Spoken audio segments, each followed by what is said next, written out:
एक मेंढकी से उत्पन्न हुई रावण की पत्नी मंदोदरी रामायण का एक ऐसा किरदार है जिसके बारे में ज्यादा चर्चा नहीं होती, परंतु इस किरदार ने पूरे महाकाव्य में एक बहुत ही अहम भूमिका निभाई। नमस्कार, मैं हूँ एकता पाठक और मेरे पॉडकास्ट अकथित रामायण के आज के एपिसोड में मैं आपको मंदोदरी से जुड़े रहस्यों के बारे में बताऊंगी।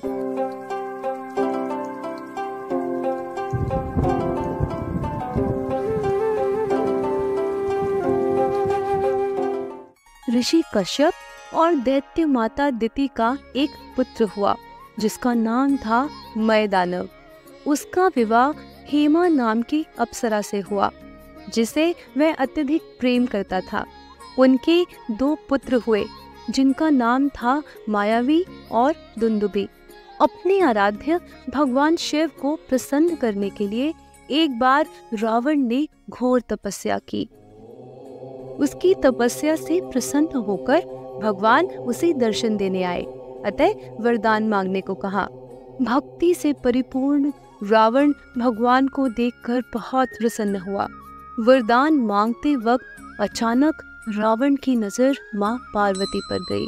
उन्हें देखते ही भगवान में अपनी श्रद्धा और भक्ति को भूलकर रावण माँ पार्वती के सौंदर्य पर मोहित हो गया और ऐसा प्रभावित हुआ कि वरदान में माँ पार्वती को ही मांग बैठा और बोला कि वह देवी पार्वती को अपनी रानी बनाकर लंका ले जाना चाहता है। वह मूर्ख यह भूल बैठा कि यदि भोलेनाथ जगत पिता हैं तो उनकी भार्या देवी पार्वती जगत जननी जगत माता है। इस दुनिया की मोह माया से परे शादी ब्याह के बंधन को न समझते हुए भोले भंडारी ने देवी पार्वती रावण को वरदान में दे दी। यह सुनकर देवी पार्वती भी स्तब्ध रह गई। अब वे तो अपने पति को छोड़कर नहीं जा सकती थी, इसीलिए उन्होंने ही एक युक्ति लगाई और रावण से कहा कि वे कुछ वर्षों के बाद आएंगी। यह सुनकर रावण मान गया और लंका को लौट गया।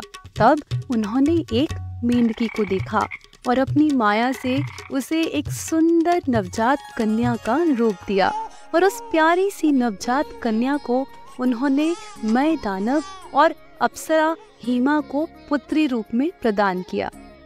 रामायण के बहुत से संस्करण हैं और उनमें मंदोदरी के जन्म से जुड़े बहुत से प्रसंग भी प्रचलित हैं। तेलुगु रामायण के अनुसार मैदानव और हेमा के केवल 2 पुत्र थे, परंतु पुत्री न थी। इसीलिए पुत्री की इच्छा से भगवान भोलेनाथ को प्रसन्न करने के लिए वे दोनों तपस्या करने लगे।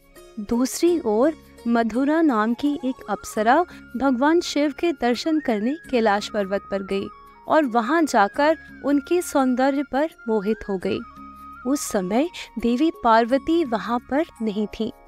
ऐसे में वह अप्सरा मधुरा भगवान को रिझाने के लिए नृत्य करने लगी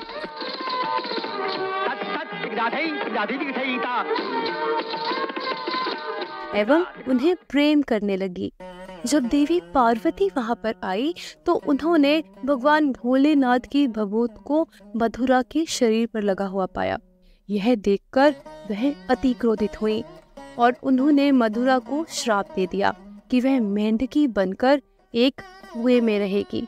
मधुरा के बार बार रोने और क्षमा याचना करने पर भोलेनाथ को उस पर दया आ गई, अतः उन्होंने देवी पार्वती से उसके श्राप का निवारण करने के लिए कहा, जिस पर देवी पार्वती ने कहा कि 12 वर्ष तक उस कुएं में रहकर तपस्या करने पर मधुरा श्राप मुक्त हो जाएगी। और भगवान शिव ने उसे वरदान दिया कि एक सुंदर कन्या का रूप लेकर एक बहुत ही वीर पुरुष के साथ उसका विवाह होगा। तपस्या के 12 वर्ष पूर्ण होने पर वह मेंढकी एक नवजात कन्या के रूप में बदल गई और जोर जोर से रोने लगी। वहीं पास में मैदानव और हेमा पुत्री की इच्छा से भोलेनाथ को प्रसन्न करने के लिए तपस्या कर रहे थे। जब उन्होंने उस नवजात कन्या का रुदन सुना तो उसे अपनी गोद में उठा लिया एवं अपनी पुत्री के रूप में उसे स्वीकार किया उस कन्या का नाम उन्होंने मंदोदरी रखा। वह कन्या जब बड़ी हुई तो वह देवी पार्वती के समान ही दिखती थी, अतः वैसा ही दिव्य उसका सौंदर्य था। एक बार वन में शिकार करते हुए रावण ने मय दानव को अपनी पुत्री मंदोदरी के साथ देखा एवं उस पर मोहित हो गया, और इस प्रकार मय दानव ने पूरे विधि विधान के साथ अपनी पुत्री मंदोदरी का हाथ रावण के हाथ में दिया, और एक मेंढकी से उत्पन्न हुई मंदोदरी रावण की पत्नी बनी। आज की कहानी यहाँ पर समाप्त हुई। अगले बुधवार एक नए प्रसंग के साथ आपसे मिलने मैं फिर आऊंगी। तब तक के लिए जय सिया राम।